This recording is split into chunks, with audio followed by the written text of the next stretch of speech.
우리가 교회사를 살펴보면 이 바울뿐 아니라 사실 순수한 복음을 전했던 수많은 그리스도인들이 당시 종교적인 기득권을 가진 사람들에 의해서 미움을 받고 심지어 이단이라고 정죄되었던 그런 경우는 얼마든지 찾아볼 수 있습니다. 2000년 기독교 역사는 6천만 명 이상의 순교자를 냈는데 불행하게도 순교당한 대부분의 그리스도인들은 하나님을 믿지 않은 이교도들에 의해서 죽임을 당한 것이 아니라 나름 하나님을 잘 믿는다고 자부했던 종교인들에 의해서 순교를 당했습니다. 실제로 교회사를 우리가 공부하다 보면 참된 복음의 역사는 다수가 아니라 당시의 주류가 아니라 핍박받는 소수의 무리 속에 있었음을 우리가 알 수 있습니다. 그래서 청교도들도 비슷한 조언을 후대에 남겼습니다. 예수 그리스도의 이름으로 핍박받는 소수의 무리를 찾으라. 그들에게 진리가 있을 것이다. 물론 이단적인 교리를 전해서 이단 소리를 듣는다면 문제가 될 겁니다. 그러나 순수한 복음을 전한다는 이유로 이단 소리를 듣는다는 것은 어찌 보면 당연한 결과입니다. 사실 그리스도인이 된다는 것은 이 세상에서 환영받는 위치가 아니기 때문에 그렇습니다. 갈라디아서 4장 29절에 육으로 난 자가 성령으로 난 자를 핍박한 것 같이 이제도 그러하도다. 지금도 마찬가지입니다. 하나님이 아벨의 제사를 연락하시니까 가인이 아벨을 죽였습니다. 하나님께서 이삭을 선택하시니까 이스마엘이 이삭을 핍박했지 않습니까? 하나님께서 야곱을 축복하시니까 형 에서가 야곱을 죽이려고 했습니다. 과거에도 그러했고 지금도 그러합니다. 세상에서 복음의 진리를 전하면 얼마든지 이단 소리를 들을 수 있음을 우리가 성경적으로 분명히 해야 합니다. 그런데 사도 바울을 이단이라고 정죄했던 이 사람들의 말을 보면 결정적인 실수가 있습니다. 우리 24장 다시 돌아가겠습니다. 사도행전 24장 5절입니다. 5절. 우리가 보니 이 사람은 연병이라 천하에 퍼진 유대인을 다 소욕해 하는 자요 나사렛 이단의 괴수라. 우리가 보니, 그들이 지금 범하고 있는 치명적인 실수입니다. 기준이 자기 자신인 겁니다. 자기들 보기에는 사도 바울이 이상하게 보였던 겁니다. 자신들의 관점과 기준에서 보니까 사도 바울은 이단이었던 겁니다. 이 더둘로의 말을 듣고 사도 바울이 자신을 이렇게 변호하죠. 14절입니다. 14절. 그러나 이것을 당신께 고백하리이다.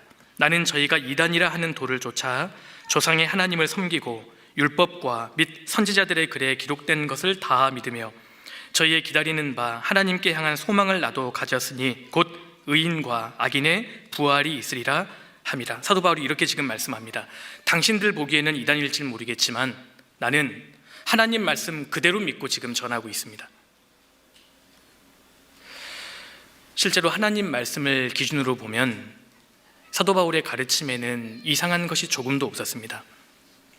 불행하게도 지금도 이 안타까운 역사는 되풀이되고 있습니다. 우리는 성경대로 거듭났고 지금 성경대로 신앙생활을 하고 있습니다. 어느 날 성경을 배우는 가운데 하나님 앞에 나 자신이 얼마나 비참한 죄인인지를 깨닫게 되었고 지옥에 갈 수밖에 없는 그런 아주 비참한 운명이었지만 예수 그리스도의 복음을 우리가 받아들임으로 우리가 거듭나게 되었습니다. 그리고 그때부터 누구보다 주님을 사랑하게 되었고 누가 뭐라 하지 않아도 주님의 그 은혜에 보답하고 싶어하는 그런 마음이 생겼습니다. 그리고 실제로 성경대로 하루하루 살게 됩니다. 그런데 이렇게 신앙생활을 하다 보면 간혹 우리 교회를 비난하고 이단이라고 매도하는 사람들을 간혹 만납니다. 우리가 처음 이런 이야기를 접하면 아주 당황스러울 수 있습니다. 그런데 안타까운 것은 성경적인 기준으로 이단 시비가 진행되는 것이 아니라 우리가 보기에는, 우리 생각에는과 같은 자기 관점을 기준으로 이단 시비를 벌인다는 겁니다. 심지어 알아보지도 않고 무조건 비난하는 사람들도 적지 않습니다. 그런 사람들에게 왜 생명의 말씀 선교회가 이단이라고 생각하십니까? 이렇게 물으면 대부분의 사람들은 자신은 잘 알지 못하지만 기독교에서 권위 있는 사람들이 그렇다고 하니까 뭔가 문제가 있겠죠. 인터넷을 찾아보니까 이단이라고 하던데요. 이렇게 대답합니다. 이것이 근거인 것입니다. 그런데 노출되어 있는 이런 자료들을 자세히 살펴보면 어떤 사람이 어떤 의도를 가지고 기록했는지조차 모르는 불명확한 정보들이 대부분입니다. 그리고 정작 생명의 말씀 선교회가 왜 이단인지 이 성경적인 명쾌한 근거는 아무도 제시해 주지 못하죠. 단지 잘못되었으니까 무조건 조심하라는 이런 경계만 기록되어 있습니다. 옳고 그르냐를 판단하기 전에 우리가 분명하게 해두어야 할 것은 기준입니다. 기준 없이 옳고 그름을 판단하는 것 자체가 불가능한 일이기 때문에 그렇습니다. 그렇다면 기독교의 이단과 정통을 가르는 기준이 무엇일까요? 당연히 성경입니다. 성경에서 벗어나는 가르침이 이단이잖아요. 따라서 생명의 말씀 선교회가 어떠한 곳인지에 대한 문제도 물론 이 성경이 기준이 되어야 할 겁니다. 그런데 결론적으로 말씀을 드리면 성경을 기준으로 두고 볼 때 우리 교회에서 이단적인 성격은 거의 찾아볼 수 없습니다. 기독교에서 이 장로교, 감리교, 성결교, 침례교를 기독교의 흔히 4대 정통이라고 이야기합니다. 근데 우리 교회의 가르침과 이 정통 교리와 비교해 보면 사실 거의 일치합니다. 어떤 사람들은 우리 교회만의 특별한 교리를 가르친다 이렇게 비난하는데 무지에서 비롯되는 것입니다. 알아보지도 않고 무조건 말을 지어내는 겁니다. 저도 우리 교회를 이단이라고 오해하고 비난하는 그런 이야기를 간혹 듣고 도대체 그분들이 어떠한 근거로 어떠한 이유로 그렇게 오해하는지 나름 좀 자세하게 살펴보았습니다. 그런 사람들을 직접 만나보기도 했고 또 그분들의 주장, 인터넷이나 책자에 나와 있는 그분들의 그 근거들을 살펴보았는데 그분들이 주장하는 이 근거를 내용을 조사해 보면 크게 두 가지에 부릅니다. 첫 번째는 사실이 아닌 거짓된 정보이거나 두 번째는 성경이 아니라 자신들 생각에 자신들 관점과 다르다는 이유로 비방하거나 둘 중 하나입니다. 사실 그분들의 주장을 우리가 읽어보면 정말 우리 교회에 대해서 알아보긴 하셨을까 이런 답답함이 올라옵니다. 그런데 더 큰 문제는 일반 대중들에게는 이 사실 검증의 기회가 거의 주어지지 않는다는 겁니다. 일방적인 주장을 대중은 받아들이고 실제로 지난 몇십 년 동안 우리 교회에 대한 이 검증되지 않은 잘못된 정보들은 부풀려지고 또 왜곡되고 확산되었습니다. 그래서 오늘은 어떤 사람들이 우리 교회를 이단이라고 오해하면서 드는 대표적인 근거들 몇 가지를 좀 하나씩 거론하면서 성경적인 답을 좀 찾아보는 그런 시간을 갖고자 합니다. 우리가 청년으로서 이것을 또 잘 분별하고 또 숙지할 필요가 있겠다 싶습니다. 지금 다들 살아계시죠? 그죠? 살아계시는 거 맞죠? 오른손 한번 올려보시겠습니까? 살아계시네요. 첫 번째, 우리 교회를 이단이라고 오해하면서 드는 이런 주장들이 있습니다. 첫 번째 주장입니다. 자료를 잠깐 보여드릴게요. 생명의 말씀 선교회는 복음을 깨달음으로 구원을 받는다고 주장한다. 회개와 믿음은 필요 없고 성경 말씀을 순간적으로 깨닫기만 하면 구원을 받는다고 가르친다. 이런 주장을 볼 수 있습니다. 그런데 결론적으로 말씀을 드리면 사람이 복음을 듣고 깨달음으로 구원을 받는다는 주장에는 조금도 성경적으로 잘못되지 않습니다. 성경에서 깨닫는 것과 믿는다는 것은 사실 동일한 의미입니다. 다른 의미가 아니라는 겁니다. 그런데 이 회개와 믿음은 필요 없고 깨달음을 통해서 구원을 받는다고 주장한다. 이런 비난은 깨달음과 믿음을 철저히 구분하면서 마치 생명의 말씀 선교회가 보편적이고 일반적인 가르침을 전하는 것이 아니라 자신들만의 폐쇄적인 교리를 가르치는 것처럼 사람들에게 지금 인식을 심어주고 있다는 겁니다. 이러한 주장은 비난을 위해서 만들어낸 논리에 불과하고 사실 정확한 의미 전달조차 되지 않는 이상한 주장이라는 점을 먼저 좀 말씀을 드리고 싶습니다. 우리 교회는 복음을 깨닫는 것과 복음을 믿는 것, 이 두 가지 표현에 대해서 차이를 두지 않습니다. 사실 믿는 것과 깨닫는 것은 동일한 의미입니다. 만약에 어떤 사람이 복음을 깨달아서는 안 되고 믿어야 한다고 주장한다면 내일 아침에 해가 동쪽에서 뜬다는 것을 깨달아서는 안 되고 믿어야 한다라는 이 우스운 주장과 무슨 차이가 있겠어요? 깨닫는다는 말은 그 이론과 그 교리가 그 사람에게 실제적인 것이 되었다는 성경적인 표현입니다. 영어로는 understand입니다. 확실히 이해하고 믿었다는 뜻입니다. 그러니까 깨닫는 것과 믿는다는 것은 다른 의미가 아니라는 겁니다. 같은 의미입니다. 성경은 복음을 듣고 참으로 깨달을 때, 참으로 믿을 때 구원을 받는다고 명확하게 말씀하고 있습니다. 여기에 대해서는 사실 이견이 있을 수 없죠. 골로새서 1장 6절에 이 복음이 이미 너희에게 이르매 너희가 듣고 참으로 하나님의 은혜를 깨달은 날부터 너희 중에서와 같이 또한 온 천하에서도 열매를 맺어 자라는도다. 예수님의 죽으심과 부활하심으로 완성된 이 복음에는 하나님의 은혜가 들어 있습니다. 이 은혜를 확실히 믿는 것이 깨닫는 것이죠. 이처럼 성경은 복음 안에 들어있는 이 하나님의 은혜를 참으로 깨달을 때, 다시 말해서 참으로 믿을 때 구원을 받는다고 명확하게 설명하고 있습니다. 그러니까 깨닫는 것과 믿는다는 것은 다른 의미가 아니라는 겁니다. 같은 의미입니다.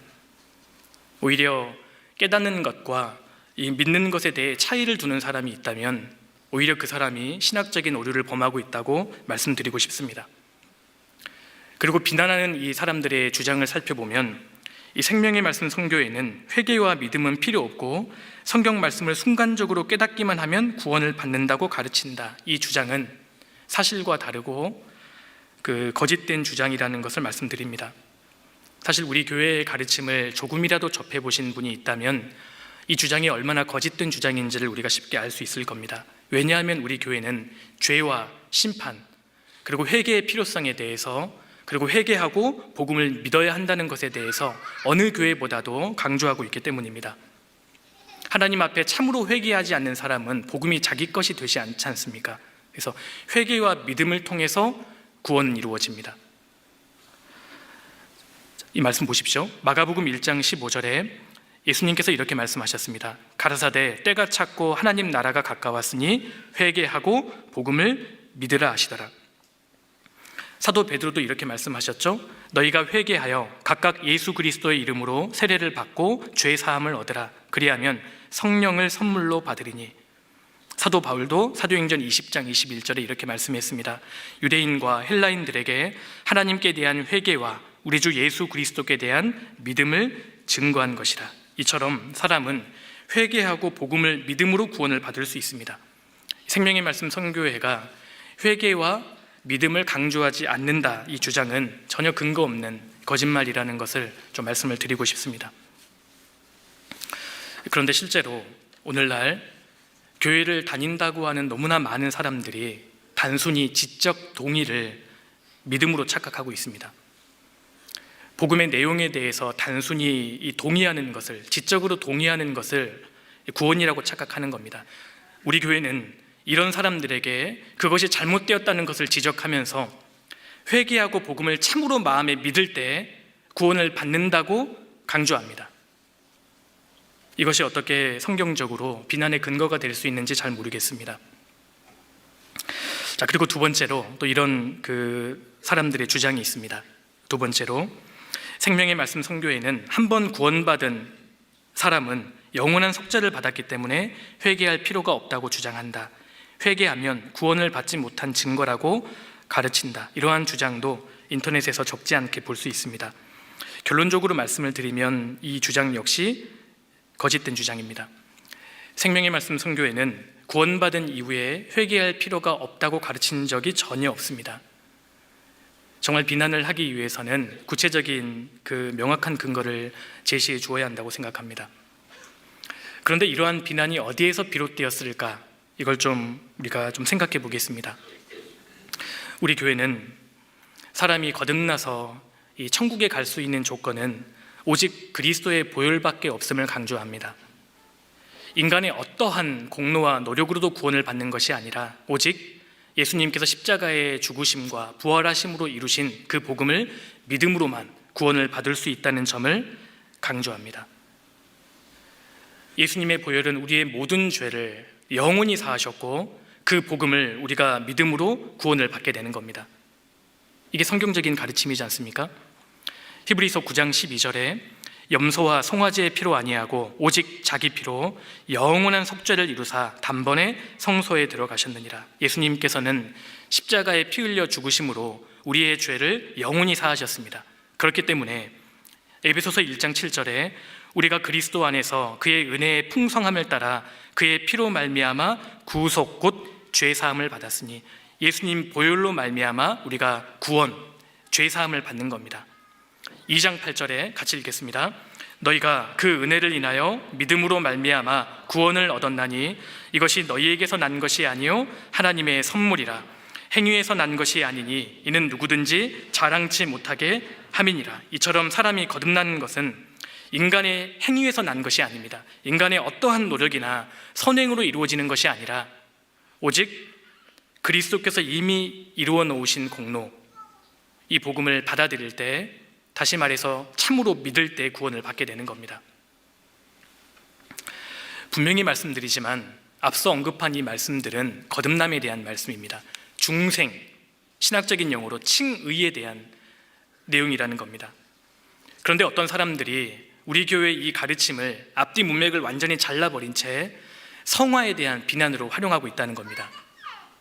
정리하자면 비난의 의도를 가진 사람들이 예수 그리스도의 공로를 믿음으로만 구원받을 수 있다, 인간의 어떠한 행위와 노력으로는 절대 구원받을 수 없다, 죄를 자백한다고 죄사함 받을 수 있는 것이 아니다, 이런 칭의, 중생에 대한 우리 교회의 가르침을 그들은 구원을 받으면 회개가 필요 없다고 가르친다, 이런 식으로 이 성화에 대한 부분으로 왜곡하면서 지금 비난하고 있는 겁니다.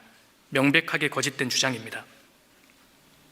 그리고 더 나아가서 생명의 말씀 선교회가 어떻게 가르치고 있는지 한 번도 들어본 적이 없는 목회자들은 신학적인 용어를 추가해서 더욱 그럴싸하게 비난하죠. 그들은 칭의와 성화도 구분 못하며 성도의 반복적 회개의 필요성을 부정한다, 이런 식으로 비난해 가는 겁니다. 이와 관련해서 성경적으로 회개를 좀 정리해 보겠습니다. 그 성경에는 회개가 크게 두 가지가 나옵니다. 첫 번째는 거듭남을 위한 회개, 칭의를 위한 회개가 있고, 두 번째는 성화를 위한 회개가 있습니다. 성경에는 이 두 가지의 회개가 나오죠. 이 첫 번째 칭의를 위한 회개는 영원한 지옥 형벌을 향해 가던 죄인이 방향을 돌려서 하나님께로 향하는 것을 말합니다. 그러니까 이 첫 번째 회개는 심판자이신 하나님 앞에서 죄인으로서 하는 회개이고 법적인 용서를 구하는 회개입니다. 이 회개는 일생에 단 한 번 있습니다. 그래서 단회적인 회개입니다. 이 거듭남을 위한 회개, 칭의를 위한 회개는 지옥 형벌과 관련되어 있습니다. 이렇게 회개한 사람이 복음을 믿고 그럴 때 구원을 받게 되는 거잖아요. 마가복음 1장 15절에 회개하고 복음을 믿으라 말씀하셨고, 누가복음 24장 47절에 또 그의 이름으로 죄 사함을 얻게 하는 회개가 예루살렘으로부터 시작하여 모든 족속에게 전파될 것이 기록되었으니 죄 사함을 얻게 하는 회개. 사도행전 3장 19절에 너희가 회개하고 돌이켜 너희 죄 없이함을 받으라, 이 말씀에서 언급되는 회개는 모두 칭의, 죄 사함, 거듭남을 위한 회개라는 겁니다. 그런데 이렇게 이미 구원을 받은 성도는 이제는 거듭남을 위한 회개는 할 필요가 없습니다. 칭의를 위한 회개는 할 필요가 없다는 겁니다. 이미 천국 시민권을 가진 그 성도가 지옥에 가지 않기 위해서 발버둥 치는 것이 말이 되겠습니까? 믿음으로 구원받은 이 성도들은 이미 모든 죄의 형벌로부터 완전히 면제되었기 때문입니다. 다시 말하지만 칭의를 위한 회개를 말하고 있는 겁니다. 자, 그런데 성경에는 두 번째로 이 거듭난 그리스도인들이 생활 속에서 하는 이 두 번째 성화를 위한 회개가 있습니다. 이 회개는 첫 번째 언급한 회개와 근본적으로 성격이 다릅니다. 이 거듭남을 위한 회개는 심판자 하나님 앞에서 죄인으로서 하는 회개였다면, 성화를 위한 회개는 아버지 하나님 앞에서 거듭난 아들로서 하는 회개입니다. 이 회개는 하나님과의 친밀한 사귐, 교제 회복을 위해 용서를 구하는 회개이고, 단회적이 아니라 주님이 재림하실 때까지 반복적으로 날마다 계속되어야 합니다. 이 거듭남을 위한 회개는 지옥 형벌과 관련된 회개이지만, 성화를 위한 회개는 징계와 관련되어 있습니다. 성도가 회개하지 않는다고 해서 멸망하지는 않지만 반드시 징계가 있잖아요. 요한일서 1장 8절에 만일 우리가 죄 없다 하면 스스로 속이고 또 진리가 우리 속에 있지 아니할 것이요 만일 우리가 우리 죄를 자백하면 저는 미쁘시고 의로우사 우리 죄를 사하시며 모든 불의에서 우리를 깨끗게 하실 것이요.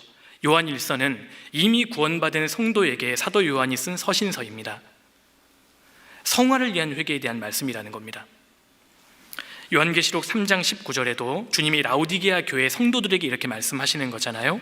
물은 내가 사랑하는 자를 책망하여 징계하노니 그러므로 내가 열심을 내라 회개하라. 이미 거듭난 성도에게 하시는 말씀인 겁니다. 이 구절들에게 말씀하시는 회개는 거듭난 성도들이 생활 속에서 하는 성화를 위한 회개를 말합니다.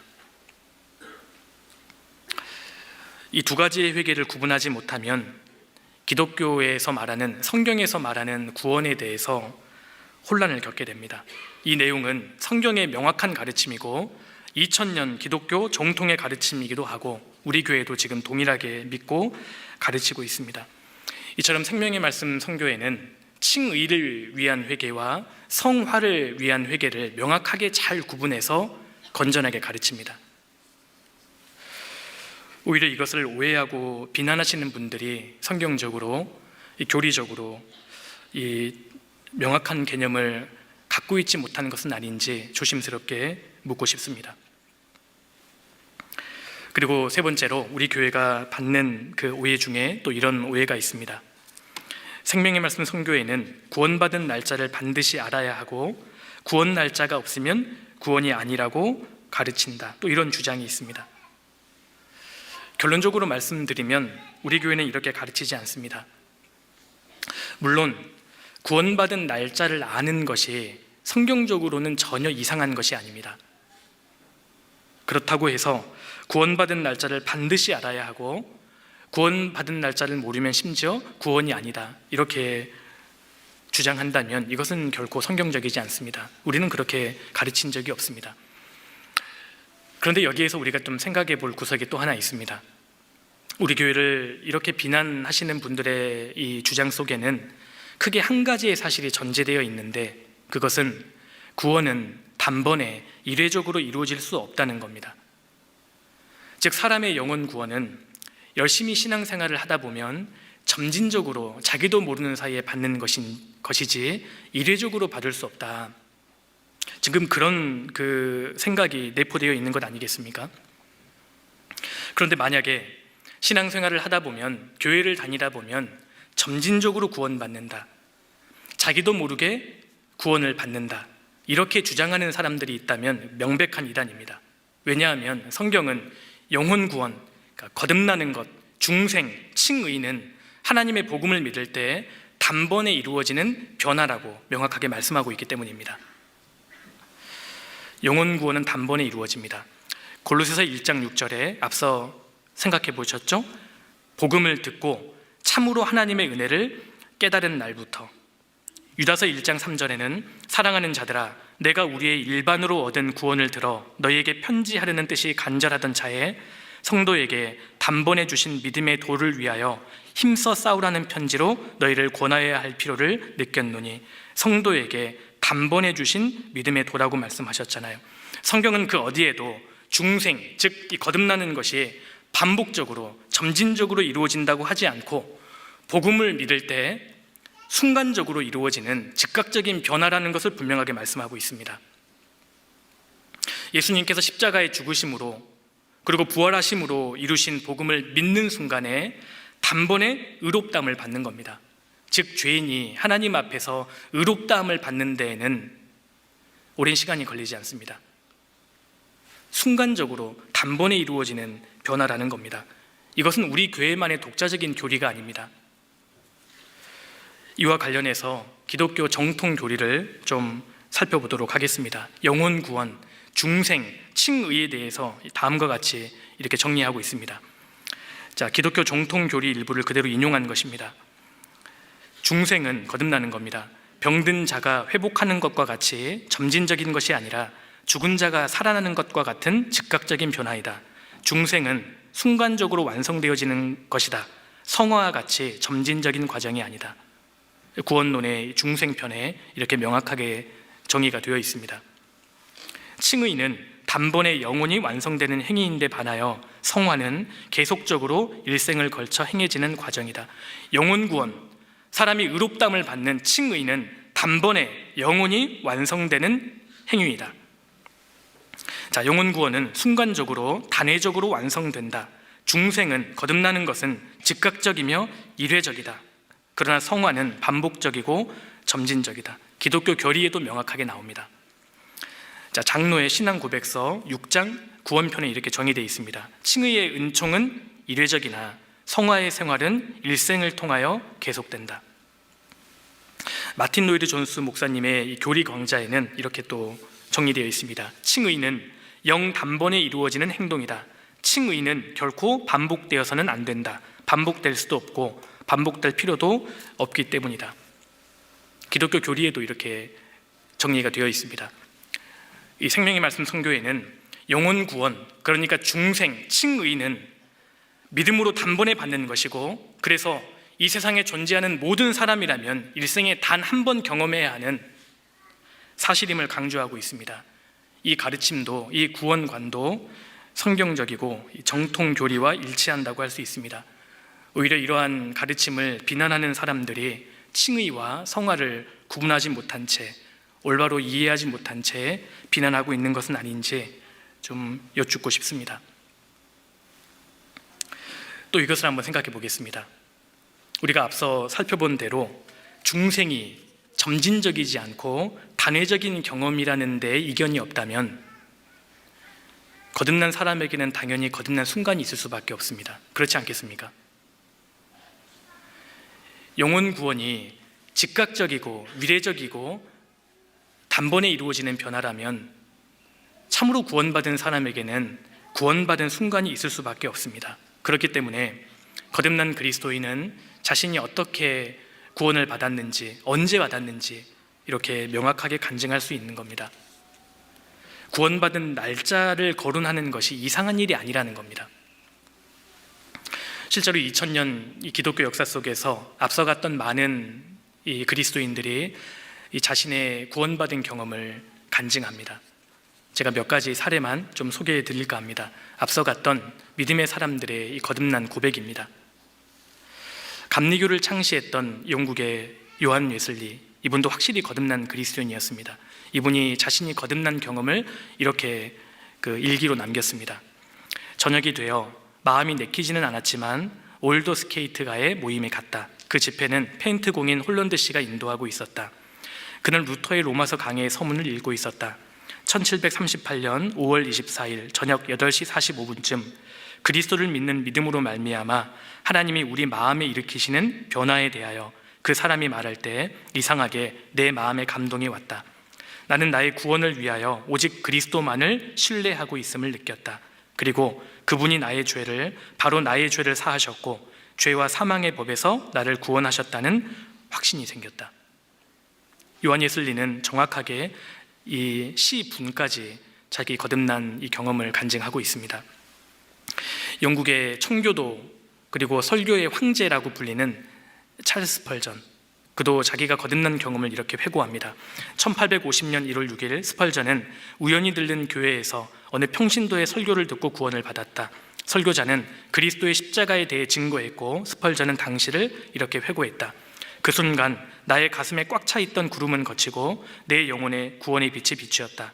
아, 나는 진실로 그리스도를 바라보았던 것이다. 나는 그 자리에서 벌떡 일어나 감격에 넘쳐 구주의 귀하신 보혈과 단순하고도 명확한 그리스도의 복음을 찬송하고 싶었다. 그토록 오랫동안 지고 왔던 죄의 무거운 짐이 바로 나의 어깨 위에서 영원히 굴러 떨어져 버렸을 때 나는 존 버년의 철로역정에서 나오는 순례자와 같은 환희에 도취되었다. 버년이 자신의 거듭남에 대하여 넓은 대지 위에서 어린아이처럼 마음껏 환호성을 지르고 싶다고 외쳤던 말을 그제야 이해할 수 있었다. 스펄전도 자신이 구원받은 경험을 이렇게 회고합니다. 미국의 유명한 그 신학자이자 목사 찰스 피니도 이렇게 이야기합니다. 믿음으로 의롭다 하심을 얻었다는 말씀을 믿었을 때 나는 나의 죄로 인한 심판으로부터 완전히 벗어났다는 것을 알 수 있었다. 그 순간부터 죄와 심판의 두려움이 모두 사라졌다. 이것들은 내가 어떤 노력을 해서가 아니었다. 이미 주님은 모든 것을 이루어 놓으시고 나를 기다리고 계셨다. 나는 믿음으로 하나님 앞에서 의롭게 되었다는 사실을 깨달았으므로 전혀 죄가 없는 상태가 되어버렸던 것이다.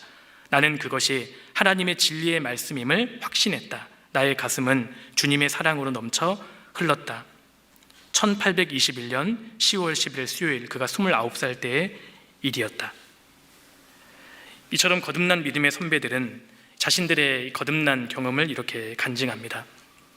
그러므로 구원받은 날짜 자체를 말하는 것은 전혀 성경적으로 이상한 것이 아니라는 것을 좀 말씀을 드립니다. 그런데 구원받은 날짜는 기억하지 못할 수 있습니다. 날짜 자체는 중요한 것이 아니지 않습니까? 우리가 생일을 기억하고 기념하는 것은 생일 자체가 중요한 것이 아니라 나라는 사람이 이 세상에 한번 태어난 사실이 중요하기 때문에 기억하고 기념하는 거잖아요. 결혼기념일 자체는 중요하지 않습니다. 다만 그날을 우리가 기념하는 것은 내가 한 사람의 배우자가 되었다는 그 사실이 중요한 것 아니겠습니까? 결과적으로 거듭난 날짜를 말하는 것은 그 날짜 자체가 중요한 것이 아니라 그리스도의 복음을 내가 확실히 믿고 그날부터 그리스도인으로서의 삶이 시작되었다는 그 사실이 중요하다고 강조하는 겁니다. 그래서 오해가 없으셨으면 좋겠습니다. 그리고 네 번째로 또 우리 교회를 이렇게 오해하고 비난하는 사람들이 있습니다. 생명의 말씀 선교회는 기성교회를 전면 부정한다. 다른 교회에는 구원이 없으며 자신들에게만 구원이 있다고 가르친다. 이렇게 오해하는 분들도 간혹 있습니다. 우리만 구원받았다, 우리 교회에만 구원이 있다, 이렇게 가르치는 모임이 있다면 그 모임은 정말 이단일 겁니다. 하나님은 제한되게 역사하시지 않기 때문입니다. 실제로 우리 교단이 아니고 복음을 전하는 그러한 그 교회들이 세계적으로 실제로 있습니다. 그런데 우리가 기억해야 할 것은 교회라고 해서 모든 모임이 순수한 복음을 전하는 것은 아니라는 점입니다. 이것도 분명한 사실입니다. 정통교단에 속해 있는 교회라 할지라도 복음을 전하는 교회도 있지만 수십 년 동안 다녀도 제대로 된 복음을 들어보기 어려운 곳도 분명히 있습니다. 안타깝게도 오늘날 기독교 내에서 많은 교회에서 영혼 구원에 대한 설교의 비중이 너무 적습니다. 그런데 우리 교회는 이 영혼 구원, 이 복음을 늘 강조하고 정통적인 교회와 이 교리적으로 차이가 있는 것이 아니라 강조점이 다른 것입니다. 우리 교회는 영혼 구원과 이 복음을 항상 강조하고 또 복음을 위해서 모든 것을 희생할 각오가 되어 있기 때문에 성도들의 삶이 변화가 되고 그리고 우리 모임을 통해서 날마다 구원받는 사람들이 점점 늘어나는 겁니다. 성경대로 복음을 전하는 교회는 이처럼 성령이 반드시 역사해 주십니다. 생명의 말씀 선교회는 우리에게만 구원이 있다고 가르친 적이 절대 없습니다. 그런데 반드시 구원을 받아야 한다고 강조하는 것과 우리에게만 구원이 있다고 주장하는 것은 전혀 다른 문제입니다. 그래서 우리 교회의 이 설교의 내용들, 가르침의 내용들이 이미 책자라든지 인터넷을 통해서 감추지 않고 사실 다 공개되어 있습니다. 그리고 우리 교회에서 출간된 책자가 아니더라도 정말 복음적인 건전한 책자라면 성도들에게 적극적으로 권장해서 지금 읽고 있습니다. 한번 확인해 보시면 좋겠습니다. 그리고 마지막으로 또 이렇게 주장하는 사람들도 있죠. 다섯 번째로 생명의 말씀 선교회는 세대주의 종말론을 가르친다. 전 천년설과 환란전 유거는 극단적 세대주의자들의 공통적인 견해이다. 또 이렇게 주장하는 분들이 간혹 있습니다. 어떤 분들은 이처럼 세대주의 종말론 라는 이유로 우리 교회를 이단이라고 비난하는 사람들이 있습니다. 그런데 이러한 비난은 사실 신학적인 무지에 의해서 비롯된 것임을 좀 말씀드립니다. 왜냐하면 세대주의냐 아니냐 이것이 이단 판단의 기준이 될 수 없기 때문입니다. 성경 예언을 해석하는 관점에 따라 크게 세 가지의 신학으로 구분해 볼 수 있습니다. 먼저는 언약주의 신학이 있고, 그리고 세대주의 신학이 있고, 역사주의 신학이 있습니다. 이 언약주의 신학은 성경에 나오는 옛 언약과 새 언약을 중심으로 성경을 이해합니다. 이 언약주의 신학 관점에서 성경을 바라보는 대표적인 곳이 장로교입니다. 이 언약주의 신학자들은 구약 성경에 주어진 이스라엘과 관련된 모든 축복과 언약의 말씀을 신약 시대에 교회에 다 영해해서 적용시켜 버립니다. 그러니까 신약 시대에 이스라엘을 향한 하나님의 특별한 계획이 있음을 인정하지 않는 겁니다. 장로교, 이 칼빈주의가 여기에 속합니다. 두 번째로 이 세대주의 신학은 시대에 따른 하나님의 계획이 있음을 인정하는 겁니다. 하나님께서 인간을 구원하시는 방법에는 차이가 없지만 세대적으로, 시대적으로 인류를 통치하시는 경영 방식이 다르다. 이것이 이제 세대주의 신학입니다. 이 관점에서 성경을 바라보는 대표적인 교단이 침례교라고 할 수 있습니다. 이 세대주의 신학의 기본적인 특징은 구원론에서 차이가 있는 것이 아니고요, 신약 시대에 이스라엘에 대한 하나님의 계획이 있음을 믿는다는 겁니다. 실제로 그 믿음대로 이스라엘이 나라가 독립했고 지금 회복되고 있지 않습니까? 이런 관점에서 성경을 바라보니까 요한계시록과 같은 이 예언의 말씀들이 아주 건전하게, 수월하게 풀리기 시작했습니다. 세 번째로 이 역사주의 신학은 이스라엘을 완전히 제외하고 성경을 바라볼 뿐만 아니라 성경 미래, 요한계시록과 같은 예언의 말씀을 과거 역사로 대체해서 해석하는 관점입니다. 대표적인 곳이 안식교입니다. 그러니까 요한계시록에 기록된 대부분의 말씀을 미래 사건으로 보지 않고 이미 지나간 역사로 바라보는 겁니다. 이 견해는 성경의 전체적인 가르침과는 아주 거리가 멉니다. 명확하게 잘못된 가르침이라고 할 수 있습니다. 그러니까 어떤 분들이 이 생명의 말씀 선교회가 세대주의 종말론을 가르친다는 이유로 이단이라고 주장하는데, 현재 미국 신학의 책의 주류를 이루는 것이 세대주의입니다. 미국뿐만 아니라 침례교는 이 세대주의 관점에서 성경을 해석합니다. 그렇다면 침례교가 다 이단입니까? 그리고 여기서 주장하고 있는 전천년설과 환란전 휴거는 사실 전 세계의 많은 그리스도인들이 건전하게 믿는 교리입니다. 전천년설은 성경에 기록된 대로 예수님께서 지상에 재림하셔서 1000년 동안 실제로 천년왕국을 이루신다는 성경을 문자적으로 해석하는 견해입니다. 환란전 휴거는 7년 환란 전에 예수님께서 공중에 재림하셔서 그래서 성도의 휴거가 발생한다는 견해입니다. 초대교회는 AD 300년이 넘도록 사실 이 전천년설과 환란전 휴거 외에 다른 어떠한 견해도 받아들이지 않았습니다. 그러니까 이 자체를 문제시하는 것은 특정 교파에 대한 맹목적인 지지 때문이거나 신학적인 성경에 대한 이 무지 때문이라고 말씀드립니다. 나와 같지 않다면 무조건 잘못된 것이다 와 같은 편협된 주장인 겁니다.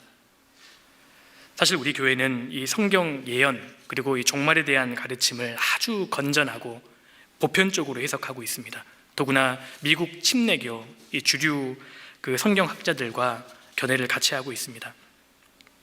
자신이 받아들이기 힘들다고 해서 실제로 많은 그리스도인들이 동의하고 있는 그 해석 관점을 이단이라고 주장하는 것은 합당하지 않다고 생각합니다. 오늘 우리 교회를 이단이라고 오해하고 매도하는 사람들의 이 대표적인 주장들을 하나씩 거론하면서 성경적으로 좀 몇 가지 답을 찾아보았습니다. 전혀 성경적이지도 않고 또 전혀 근거 없는 그런 주장들을 접할 때는 때로는 답답할 때가 있습니다. 그러나 나는 사랑하나 저희는 도리어 나를 대적하니 나는 기도할 뿐이라, 이 다윗의 마음으로 우리가 기도하게 됩니다. 그리고 예수님께서 제자들에게 하셨던 말씀이 우리에게 참 큰 위로가 되죠. 마지막으로 누가복음 6장을 찾겠습니다. 같이 읽어보실까요? 모든 사람이 너희를 칭찬하면 화가 있도다. 저희 조상들이 거짓 선지자들에게 이와 같이 하였느니라. 모든 사람이 너희를 칭찬하면 복이 있도다, 이렇게 말씀하신 게 아니지 않습니까? 화가 있다고 말씀하셨습니다. 왜냐하면 우리가 지금 살고 있는 이 세상은 예수님을 죽인 세상입니다. 사도들을 하나같이 다 죽인 세상입니다. 예수님께서 배척받은 이 세상을 살면서 우리가 모든 사람에게 칭찬을 받는다면 화가 있을 것이라고 말씀하셨습니다. 왜냐하면 그것이 거짓에 속했다는 증거가 되기 때문입니다. 그러면서 이렇게 말씀하셨죠. 22절입니다. 6장 22절. 인자를 인하여 사람들이 너희를 미워하고 멀리하고 욕하고 너희 이름을 악하다 하여 버릴 때에는 너희에게 복이 있도다. 그날에 기뻐하고 뛰놀라. 하늘에서 너희 상급이 큼이라. 저희 조상들이 선지자들에게 이와 같이 하였느니라. 내가 예수님을 믿고 순수한 복음을 전한다는 이유로 사람들에게 핍박을 받고 미움을 받고 때로는 이단 소리를 듣고 그럴 때에는 절망하지 말고 오히려 기뻐하고 뛰놀라고 말씀하셨습니다. 우리 시대는 그야말로 배도의 시대입니다. 선을 악이라고 하고 악한 것을 선이라고 이야기하고 참을 거짓이라고 하고 거짓된 것을 보고 참이라고 주장하는 아주 희한한 시대입니다. 이 혼란한 시대에 이럴 때일수록 우리는 하나님 말씀을 붙잡고 하나님께 부르짖는 가운데 주님의 인도하심을 받아야 한다고 생각합니다. 아무리 성경을 봐도 복음을 참으로 믿고 거듭나서 주님이 주신 사랑으로 형제 자매님들을 사랑하고 아직 구원받지 못한 사람들을 불쌍히 여기고 그들을 주님 품으로 인도하기 위해서 어찌됐든 노력하고 또 바르게 세우기 위해서 노력하는 것, 이것을 강조하는 것, 아무리 봐도 이것이 정통 아니겠습니까?